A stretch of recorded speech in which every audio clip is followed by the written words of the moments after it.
Hello guys, it's just, alam mo na, paiyak ako pag ngayon muna ako ng video.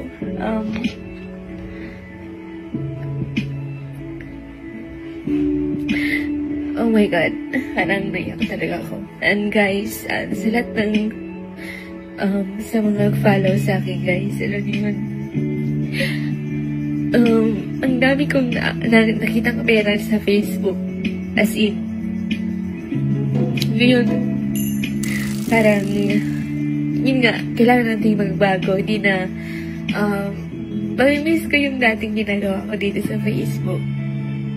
Yun ang bahagi sa pamamaalam ni Christine Medalla na naunang na-interview natin at siya mismo ang nagsabi na siya ay kaanib ng Seventh-day Adventist.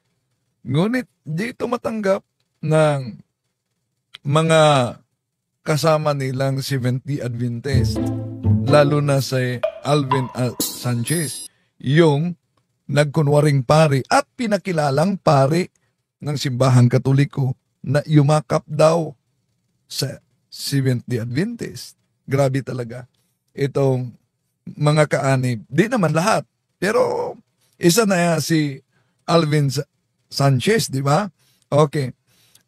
Nauna nang sinabi niya na bias ang interview natin.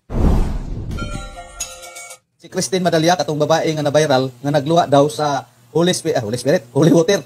So, mao na nga, na-viral ni siya. Ayun. Dinuraan ang Holy Spirit ay Holy Water pala. O, nagtago-tago ni siya, kay nahadlok itaw ni sa kanang gitawag o hulga siyang kinabuhi. Yung anak. Oh, so nagtago-tago na siya. Nagtago na daw umano dahil natakot sa banta ng kanyang buhay. Naisip ba niya yan? Kung natakot sa banta ng buhay niya, ba't na-interview ko? At may taga-SDA na nag-comment. Ito ang comment niya, mga kapatid. Scripted ang interview mo. Bro, talimbong. Huwag kang sinungaling, talimbong. Yon. Di talaga nila matanggap yung interview natin sa kasama nila na binyagang SDA. But, di nyo subukan na lang mag-interview kayo. Lalo na sa mga tinitirhan niya para malaman ninyo. Huwag kayong putak ng putak. Nasaktan ba kayo dahil inamin niya na siya ay Seventh-day Adventist? Kung sinabi ninyo na scripted o mano ang ginawa, sino ba ang mahilig magawa ng script? Di po ba? Si Alvin Sanchez na nagsabing scripted ang interview, di po ba mahilig siyang gumawa ng script? Halimbawa, ito lang. Naalala nyo ba?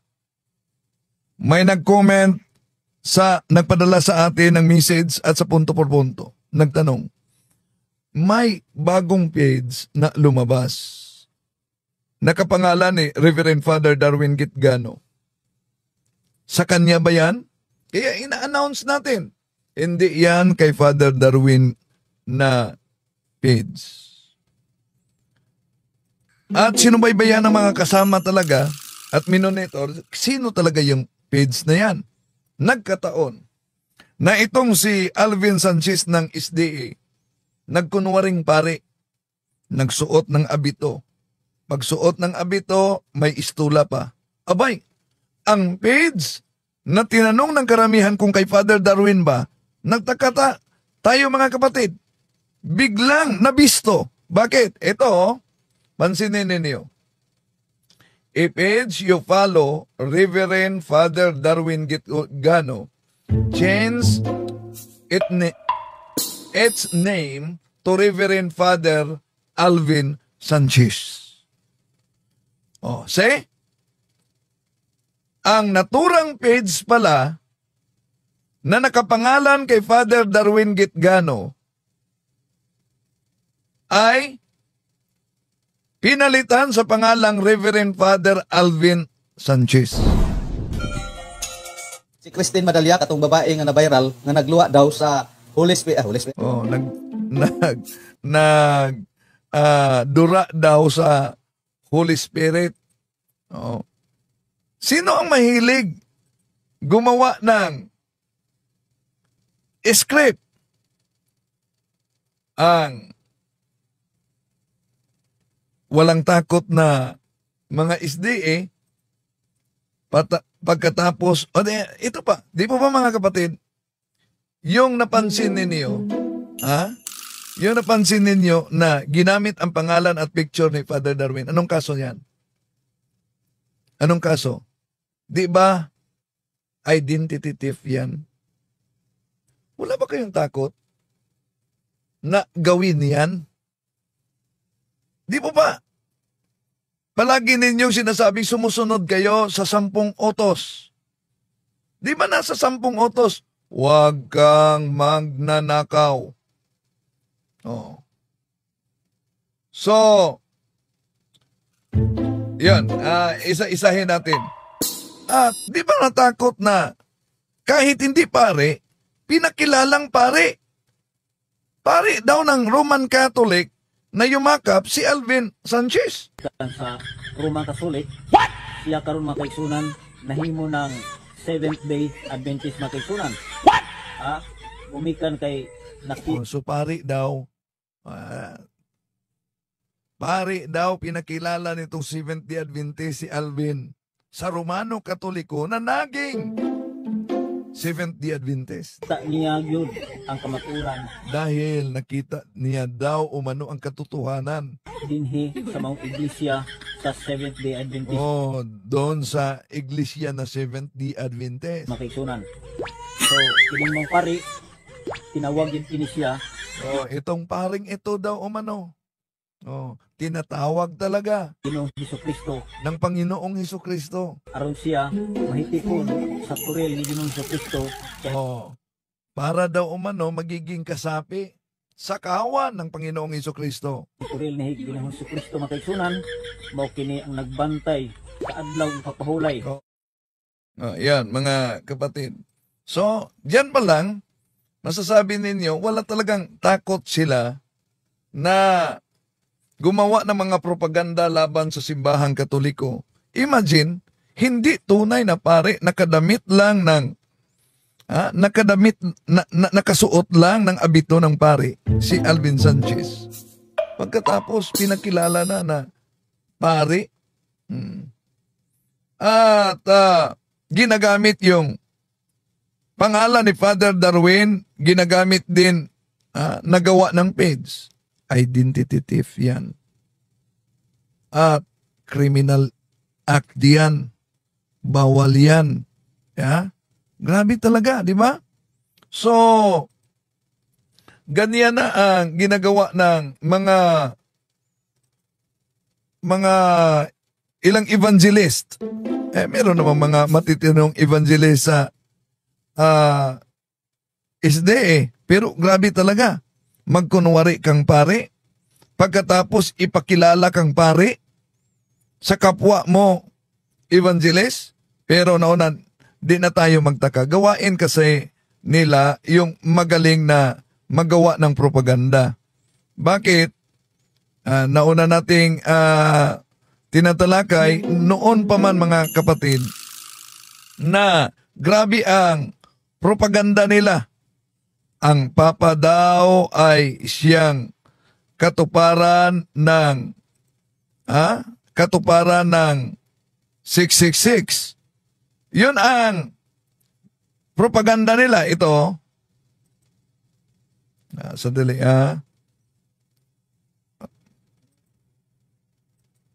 May isang evangelist. Ito. Pag-amin ito nila dahil talagang aral ng SDA na ang Santo Papa ay 666. Yun talaga ang kanilang aral.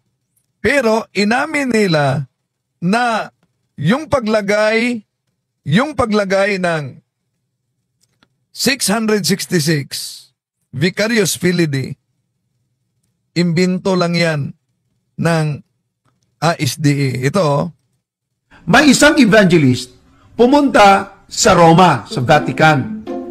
Nakita nila doon yung tiara, yung korona ng Pope. At sa korona ng Pope, pinicturan niya ito. Ang picture, bitbit niya pa uwi. Nakita ng isa sa mga artists.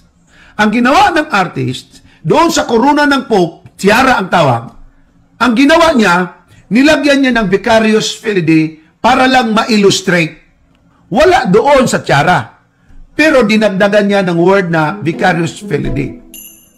Ngayon, ito pong picture na ito, nilagay sa query column. Question and answer ito sa Mystery Magazine.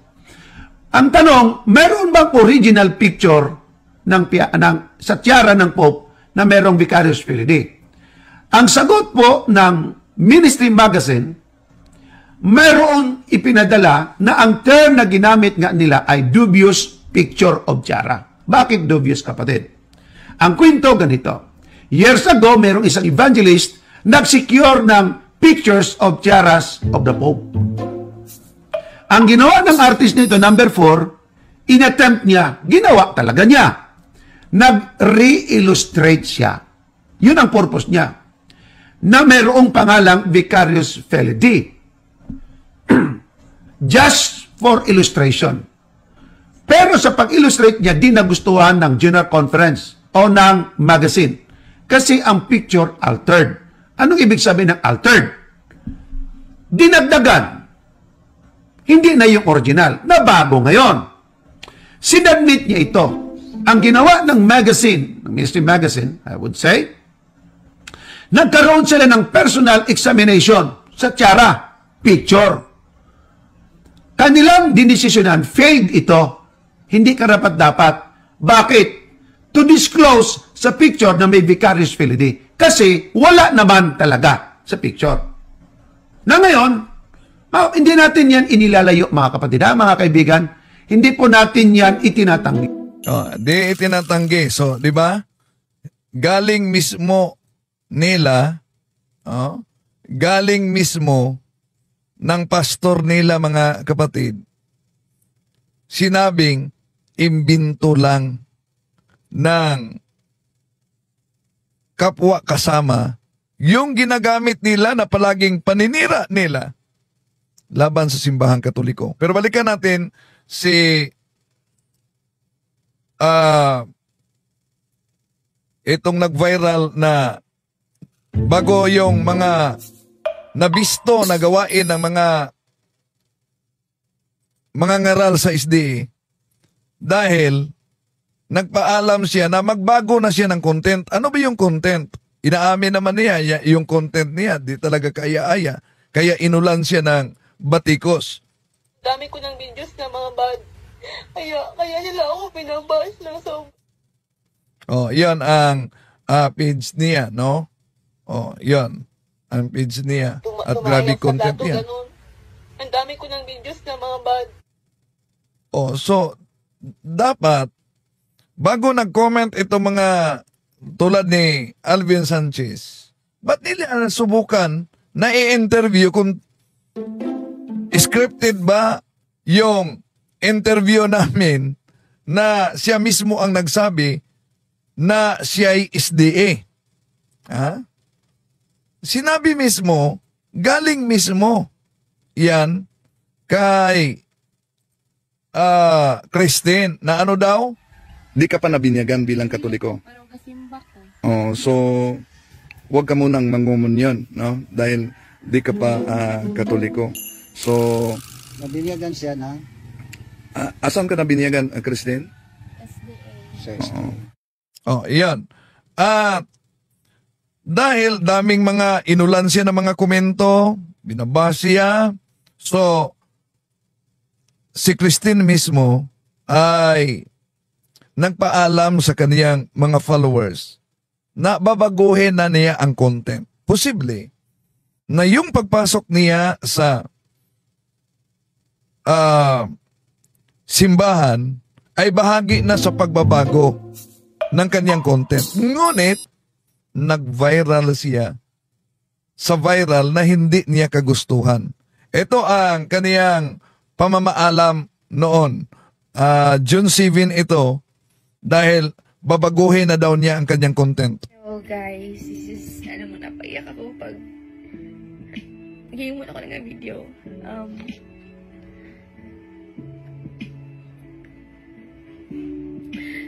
Oh my God, parang naiyak talaga ako. And guys, sa lahat ng sa mga nag-follow sa akin guys, alam niyo yun.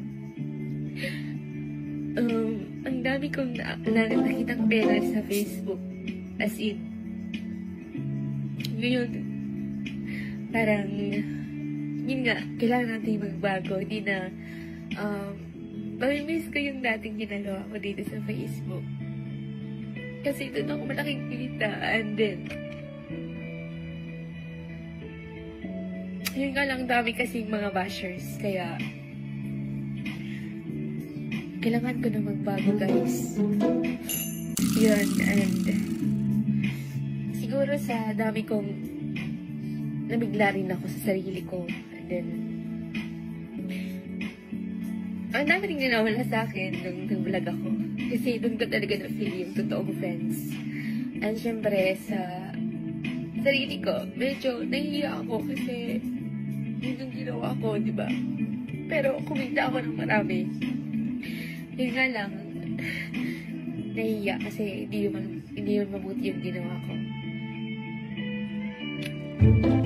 Kaya nahihiya ako kasi malaki din tulong sa Facebook sa akin na monetize ako, tapos may sahod. Yun nga lang guys, sana bigyan niyo ako ng chance na magsimula ulit ako. Kasi nasayangan din ako sa account kong to.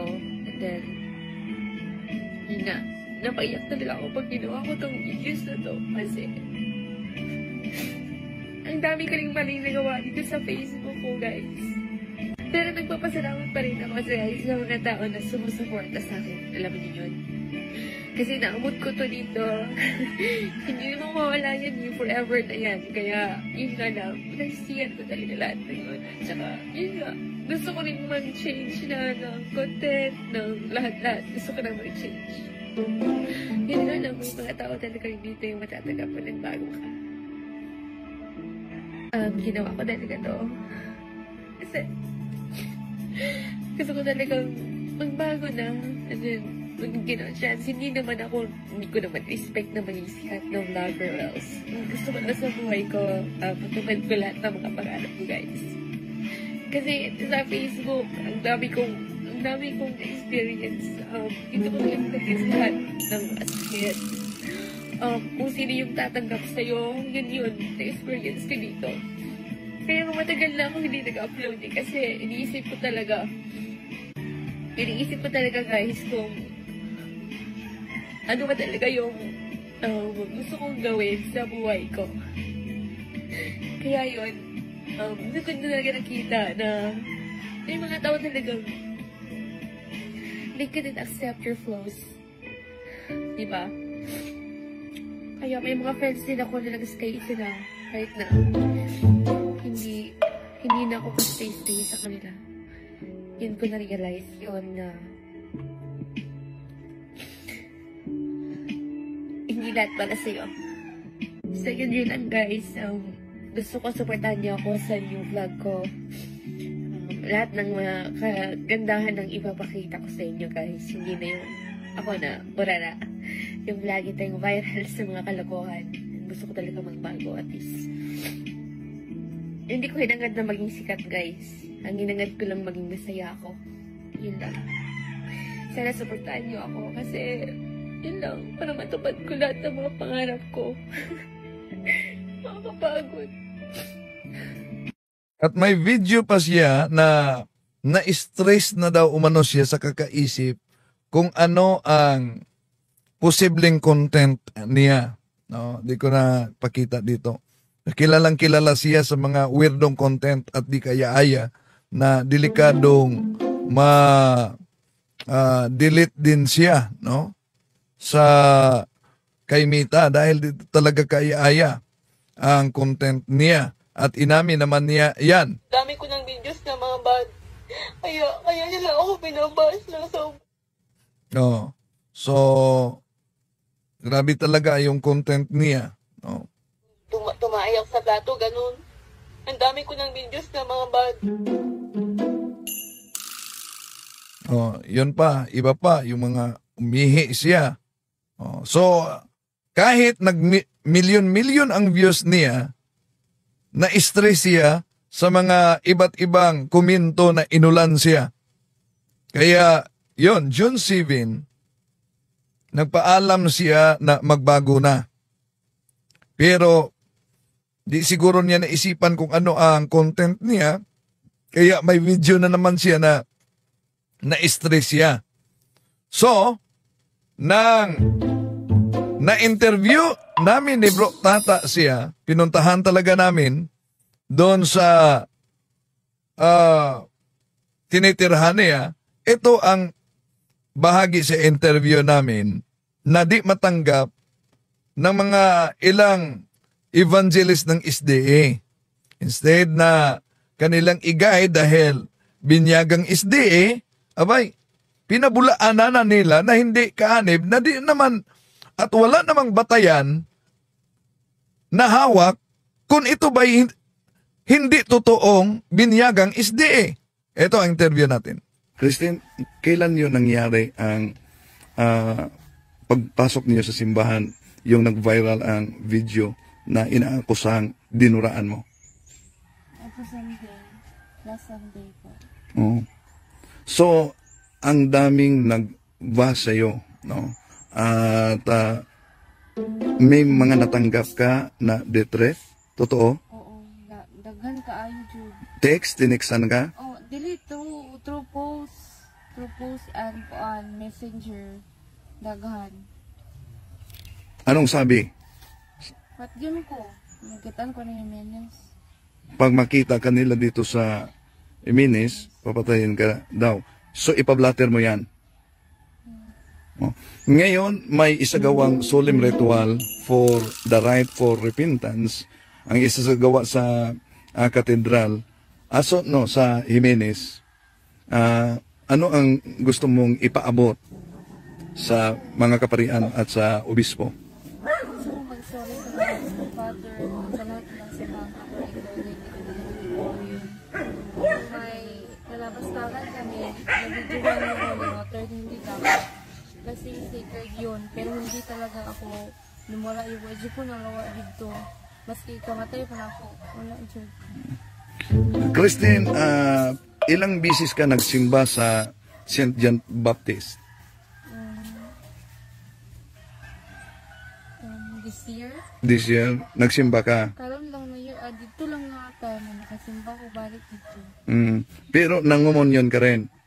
Oo, Mm. itong time at to, nanguan ko, nangumpisal. Nangungumpisal ka? Nangumonyon? Oo. Pero hindi ka binyagang Katoliko? Di ka pa nabinyagan bilang Katoliko? Pero kasimba ko. Oo. So, huwag ka munang mangumonyon, no? Dahil di ka pa Katoliko. So, Nabinyagan siya na asan ka nabinyagan, Christine? SDA. sa So, ano ang gusto mong ipaabot? Lalo na sa mga nagbabas sa iyo, sa social media at mga nag-threat sa iyong buhay.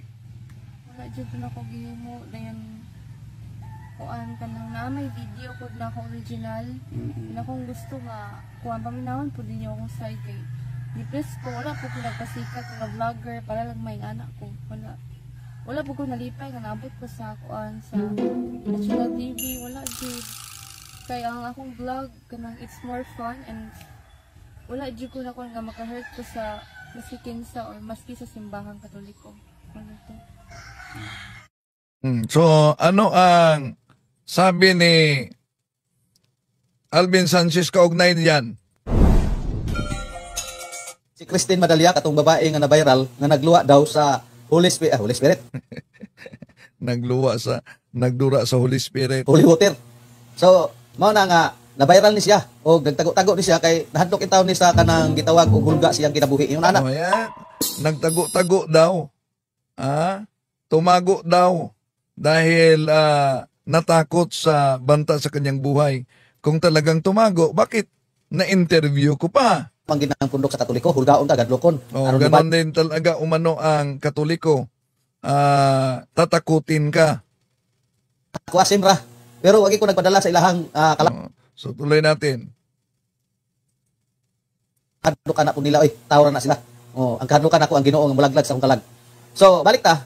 Interview ni talibong daw ng babae, og nitubag nga SDE daw siya. Oh, nabotismuhan sa SDE. Nakaingon kong bias. Nganong muhago pa man si talibong sa pag-anha diha og mag-interview na ng bayhana. No, see? Ang lalim ng kaniyang comprehension, bias daw at scripted. Kaya ayon ng isang SDE, sabi niya, scripted ang interview mo, bro, Talimbong. Huwag kang magsinungaling, Talimbong. So, yung mga gawain kasi ng mga mangangaral nila, gusto nilang i-accuse sa simbahang Katoliko. Bakit? Una, di ba nabisto na? Nabisto na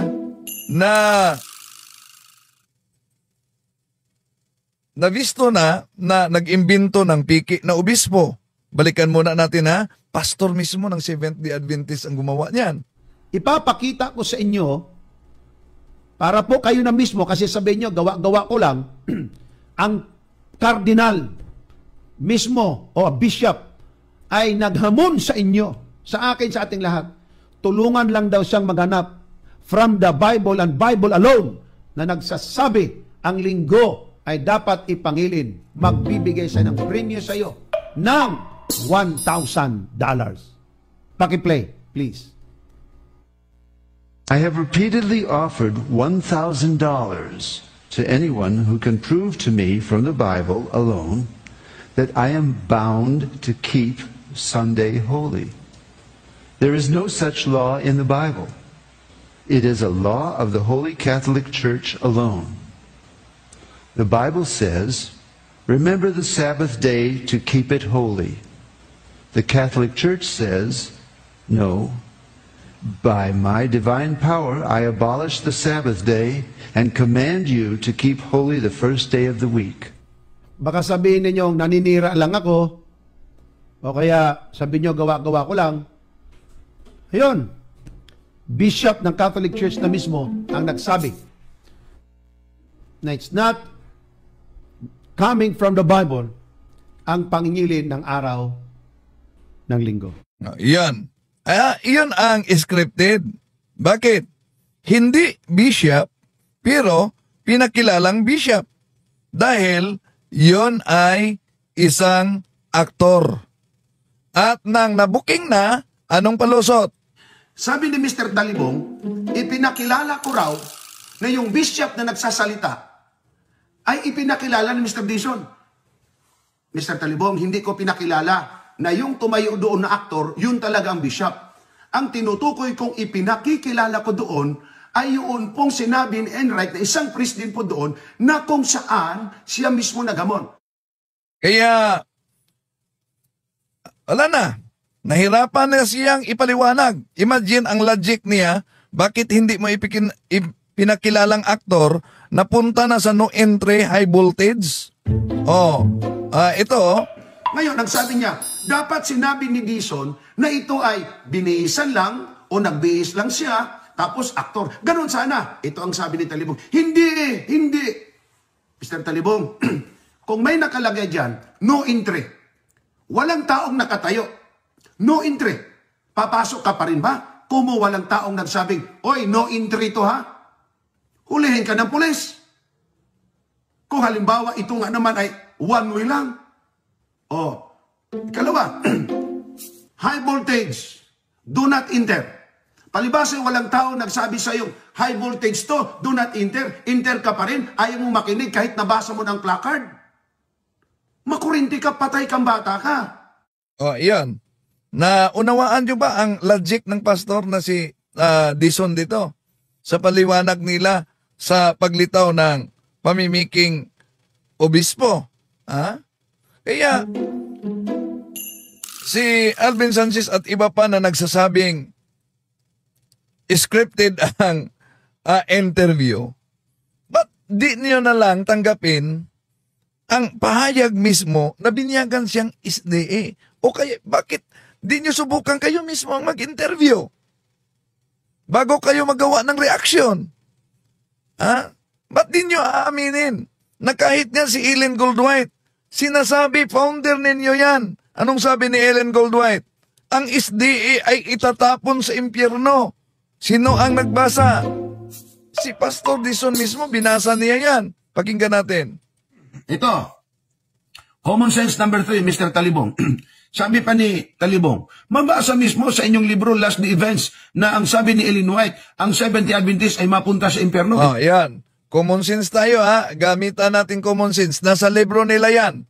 Sinisiraan, pero talagang hindi ka nakakaintindi. Dapat makaintindi ka sa tinatawag na Ellen G. White hermeneutics. May Ellen G. White daw umano, hermeneutics sila. Right? Ellen G. White, interpretations of the writings of the Spirit of Prophecy. Dapat maintindihan. Sige, ipabasa ang aklat ni Ellen Goldwhite kung sino ang itatapon sa impyerno. Yan mo, itong tinutukoy na, and thou, Capernaum, sino itong tinutukoy ni Ellen White? Sino itong tinutukoy ni Ellen Goldwhite sa aklat niya na ikaw, Capernaum? Palakihin natin para makita ninyong ikaw, Capernaum. Seventh Adventist Church ba? Seventh Adventist Church ba? Wala namang church dito. Yun ang palusot niya. Walang nakasulat na church, pero may nakasulat na Seventh Adventist. Imagine, hindi Seventh Adventist Church dahil ang nakasulat daw, Seventh Adventist. Walang church dyan. Walang church. Walang church. Sino ang tinutukoy ni Ellen White dito? Sinong tinutukoy? So, ibig ba sabihin, dahil ang nakasulat niya, ikaw, Capernaum, Seventh Adventist, itatapon ka sa impyerno. Dahil walang church, hindi yan Seventh Adventist Church. Na meron pong tinatawag na great light in point of privilege. May privilege, merong great light. May dakilang tinatawag na liwanag. Ating alamin. Yang binabasa mo, Mr. Talibong, alam mo, sa totoo lang, gustong-gusto ko pagkapag-uusapan natin ay Spirit of Prophecy. So, gusto-gusto niya. Tingnan natin paano niya paliwanag yan. Dito ako. Hindi ko sinasabing ako'y magaling, but this is what I really want. Dito tayo, kumbati tayo dito, walang problema. Pero ito lang masabi ko sa iyo, pag-aralan mo ng mabuti, hindi lang mali ang hinahanap kasi wala kang makitang mali. Baka sakaling meron, ay di ituro mo sa akin ng tama. Okay? Kasi ang totoo lang, kung totoo namang Seventh Adventist Church ang tinutukoy dito, una, di ako magagalit. Kung totoong Seventh Adventist, di siya magagalit. Ibig sabihin, para sa kanya, hindi totoong Seventh Adventist, itong nakasulat na Seventh Adventist, galit siya ngayon. Totoo. Kung hindi totoo, mas lalo nang di ako magagalit. Ang problema lang, kung galit mo ng pag-uusapan, minamali mo ang tinutukoy ni Ellen White. Hindi Seventh Adventist Church. May grupo siya ng mga tao na tinutukuyan niya sa patungkol dito sa bagay ito. So hindi Seventh Adventist, kundi grupo lang ng mga tao. At ano yung grupo ng mga tao na mabasa natin? Seventh Adventist. Yun, nahirapan talaga sa pagpaliwanag dahil bakit ano nakasulat? Ikaw, Capernaum, Seventh Adventist, itatapon ka sa impyerno. Napatungkulan niya. Ating basahin kung ano ito. Ito ang sabi ni Ellen White. So yun, para mawala at lalong malayo, binasa niya yung ibang pahina ng aklat, mga kapatid. Balikan natin itong issue na ito. Babylonia tumutukoy sa mga Romano Katoliko na simbahan. Imagine, Babylonia tumutukoy na umano sa Romano Katoliko, samantalang ang nakasulat sa aklat ni Ellen Goldwhite, ikaw, Capernaum, Seventh Adventist, na may dakilang liwanag, itatapon sa impyerno. Nasa aklat nila yan. Maraming Roman Catholic church members na mga inosente, mga lovely people, loving people, they are kind and honest. So, nahirapan talaga siyang ipaliwanag ang kanilang aklat. Punta na siya sa simbahang Katoliko. Pero ang tanong, siya mismo ang pasasagutin dahil pastor ng SDA. Eto, mahilig talaga sila ng propaganda. Pero si Pastor Dizon, bilang pastor ng SDA, sa kanyang lecture mismo, makapunta kaya siya sa langit? Pakinggan natin. Naglalakad ka siguro at gusto mong hanapin ang mga ini-expect mo na sa langit. Panginoon, ano yan? Aklat ng buhay. O Panginoon, anong ibig sabihin? Lahat na nakasulat dito ay maliligtas. At ganun nga, Panginoon, ang aming church elder, mabait yun. Pati yung aming pastor, napakabait yun. Tingnan ko nga, Panginoon, sa aklat ng buhay. Anong pangalan ng inyong church pastor? Dison po apelido. Dison. O, D, A, B, C, D, E. Wala eh. Sandali lang. Tingnan ko sa aklat ng kamatayan. Dison. Ito, number 1. Ang ine-expect mong nandoon, wala doon. Ito, ay Panginoon, bakit wala? O, yan. Siya mismo nag-lecture dyan. Si Pastor Dison. At may mga kontra-kontrahan pa sila. Pastor Dison at si Pastor Bacalares. Pakinggan natin. So the word Kyriaki lang, hindi Lord's Day. Ang Greek word sa Lord's Day is Kyriakis. Okay? So the word Kyriaki lang, hindi Lord's Day. Ang Greek word sa Lord's Day is Kyriakis. Okay? O, yan. Naglalakad ka siguro at gusto mong hanapin ang mga ine-expect mo na sa langit. Panginoon, ano yan? Aklat ng buhay. O Panginoon, anong ibig sabihin? Lahat na nakasulat dito ay maliligtas. At ganun nga, Panginoon, ang aming church elder, mabait yun. Pati yung aming pastor, napakabait yun. Tingnan ko nga, Panginoon, sa aklat ng buhay. Anong pangalan ng inyong church pastor? Dison po apelido. Dison. O, D, A, B, C, D, E. Wala eh. Sandali lang. Tingnan ko sa aklat ng kamatayan. Dison. Ito, number 1. Siya mismo Ang ine-expect mong nandoon, wala doon. Ito, ay Panginoon, bakit wala? O. At di lang yan. Nung ginamit ko ang aklat ni Mark Finley na isang Seventh-day Adventist, abay, pinabulaan yan ni Pastor Dison, mga kapatid. Ganito, ganyan talaga sila. Wala na bang takot talaga na para ipalitaw lang na nagsinungaling ako, yung ginamit ko daw na aklat ni Mark Finley ay di mababasa daw sa naturang aklat. Ito. Ito pa, isa pang tampered ni Talibong. Sabi ni Talibong, si Mark Finley daw, ang siya po may sulat nito. Okay? Sabi daw ni Mark Finley, does the New Testament teach that the disciples worship on the first day of the week? Sabi ni Mark Finley daw yan. Sagot din daw ni Mark Finley, it is often stated that the disciples and the early church kept the first day of the week holy in honor of the resurrection of Christ. Na mga kapatid, napansin niyo po ba na yung ginawa ni Talibong, ang honor niya mga kapatid, dalawang N. Tingnan niyo, dalawang N daw. Isa lang. Nakita niyo yung unang, yung publish niya mga kapatid? Pinakita niya. So, pansin niyo, ang honor daw, dalawang N. Sabi niya, kaya tampered. Wala daw sa original. Sabi ko tampered. Bakit? Kasi pati spelling, mali-mali. Ang ginawa ni... So, tingnan niyo mga kapatid, tampered daw. Bakit tampered? Ang naturang aklat, wrong spelling, honor daw. Basahin niyo. Kayo, nakakita dyan. Yung honor ba yan, dalawang N? Nakita niyo? Yung honor ba yan, dalawang N? At, gusto niyang ipalitaw na yung ginagamit ko na aklat ni Mark Finley, di talaga mabasa. Kaya tampered. Pero booking siya ni Pastor Bacalares ng SDA. Bakit?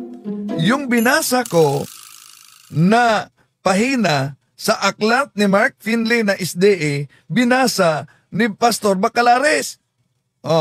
Ini Pastor, naaman sa libro sa SDA, Pastor, by Mark Finley, Pastor. Kung sa may gingon ni Mark Finley, ang libro, Pastor, The Almost Forgotten Day by Mark Finley, page 95. Okay, page 95. Pastor. Basahan ako Nakuha na ka libro. 5, 6. Pastor, question and answer. Question and answer. Asa madani? Does the New Testament teach? Ano siya? Pastor, mauna. Okay, basahin ako ha. Question. Does the New Testament teach that the disciples worship on the first day of the week?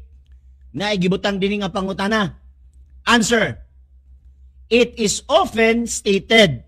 Meaning to say, may gagag it is often stated. Wala man yun nga nag-quote siya Biblia. Wala mag-ingon nga nag-quote siya og apostoles. It is often, meaning not all the time. Take note ha. Mga kapatid, imagine it is often stated. Ano bang ibig sabihin ng it is often stated? Pagkatapos dinagdagan pa, not all the time. No, balik natin ha. All the time. Take note ha. Una dito, nabisto si Dison na ang binasa ko na aklat ay tampered daw. Di mabasa at wrong spelling pa. Bakit? Si Pastor Bacalares ng SDA mismo, binasa niya ang naturang aklat na ginamit ko. Sa libro sa SDA, Pastor, by Mark Finley, Pastor. Unsa may gingon ni Martin Lake na ang libro, Pastor, The Almost Forgotten Day by Mark Finley, page 95. Okay, page 95. O, Pastor. Basahan ako ha. Nakuha na ang libro. Oh, yeah? 5, 6. Ang Pastor, question and answer. Question and answer. Asa madani? Does the New Testament teach? Ano siya? Pastor, mauna. Okay, basahan ako ha. Question. Does the New Testament teach that the disciples worship on the first day of the week? Na igibutang din nga pangutana. Answer. It is often stated. Meaning to say, may gagag it is often stated. Wala man yun nga nag-quote siya Biblia. Wala mag-ingon nga nag-quote siya og apostoles. It is often, meaning not all the time. Take note ha. It is often but not all the time. Basahan ko ha. It is often stated that the disciples and the early church keep the first day of the week holy in honor of the resurrection of Christ. Antay ha? Oh, yan. Di nabasa niya yung binasa ko na sabi ni Pastor Dison na tampered daw. Oh. Bakit? Mahilig sila magsabi ng tampered. Di ba? Naipakita na natin mga kapatid na kahit ang page ni Father Darwin, tinampered. Ano ang kaso nito? Di ba? Identity theft? Malinaw yan I-page you follow Reverend Father Darwin, change its name to Reverend Father Alvin Sanchez. Dito pa lang mga kapatid, nagpakilala na si Alvin na isang SDA na isang pare. At ang malubha diyan ay pinakilala talaga siya ng kasama niyang SDA na dating paring Katoliko na yumakap sa SDA. Sa Roman Kasulit, siya karon makaigsunan nahimo ng Seventh-day Adventist makaigsunan. Gumikan kay So pari daw, pinakilala nitong Seventh-day Adventist si Alvin sa Romano Katoliko na naging Seventh-day Adventist. Kita niya yun ang kamaturan. Dahil nakita niya daw umano ang katotohanan. Dinhi sa mga iglesia sa Seventh-day Adventist. Doon sa iglesia na Seventh-day Adventist. Makaigsunan. So, kiling mong pari, tinawag yun kini siya. Itong paring ito daw umano. Tinatawag talaga. Ginoong Hesukristo. Ng Panginoong Hesukristo. Aron siya mahitipon sa turil ni Ginoong Hesukristo. Para daw umano magiging kasapi sa kawan ng Panginoong Hesukristo. Turil ni Ginoong Hesukristo makaigsunan, mao kini ang nagbantay sa adlaw ng papahulay. Yun mga kapatid, no? So, at least alam niyo na yun ang mga propaganda na ginagamit talaga ng mga SDA. Pero Panalangin po natin sila. Ipanalangin din natin si Christine dahil sa pagkakataong ito, grabe pinagtulong-tulungan na siya. At nauna nang sinabi niya, gusto niya ang pagbabago. So, maraming salamat sa iyong pagsubaybay mga kapatid. Hanggang sa muli, ito yung lingkod, Brad Windel Talibong. Bye-bye. Hello mga kapatid, inanyayahan namin kayo, huwag niyo kalimutan mag-subscribe sa kay Bro Dance Oberio, Mr. Curious Catholic. Marami kayong matutunan sa pamamagitan ng pagsubaybay niyan sa pagsagot sa pananampalataya na inaatake ng ating mga kapatid sa iba. Yung pananampalataya, and they are not only attacking the teachings of the Catholic Church, but proselytizing the good numbers of the Catholic. At sa pamamagitan sa pagsunutin niyo itong Mr. Curious Catholic, Facebook page and YouTube channel, dami ninyong matutunan. Isabuhay natin ang ating matutunan. Rodillo et Iglesia.